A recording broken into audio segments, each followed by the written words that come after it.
I think just as the other thing that I would say is that no matter what school I've taught in, when we started this with the pilot in Washington, Iowa, it started with a group of teachers, and all the teachers wanted to try it. They'd never ever heard of this before, never tried. And the strategies connect so well with reading and writing especially, that it's a win-win because you have more time for reading and you have more time for social studies by combining the two.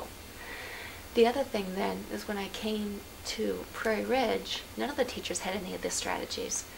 So I looked at the standards and benchmarks, and I went to my principal and I said, look, it fits this, this, this, and this, and this. Is it okay if I try one of these units within my classroom here? She's like, well, if it fits all the standards and benchmarks, go right ahead.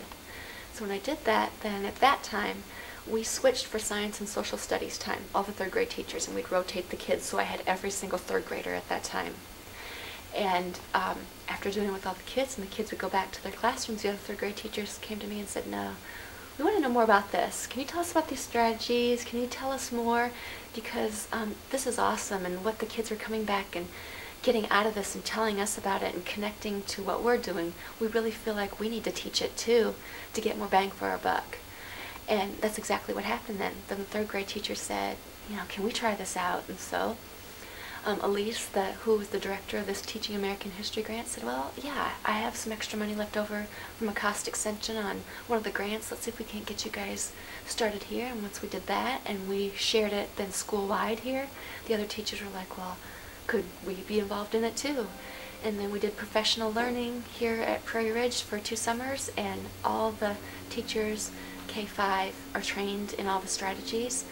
And now, since then, after doing that and sharing it to some of the other elementaries, another grant has been written, and next year all the elementaries in this whole district will be doing these strategies because they have seen what the amazing things that the kids can do with this.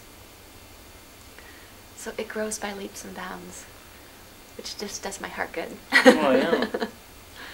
It really does. And it gives you that sense of, after you taught for 19 years, you have some people say, oh, you about ready to retire? Or, is it about, the end for you? And I don't ever look at it that way because I love this part of teaching, and I couldn't imagine not being in the classroom and doing this.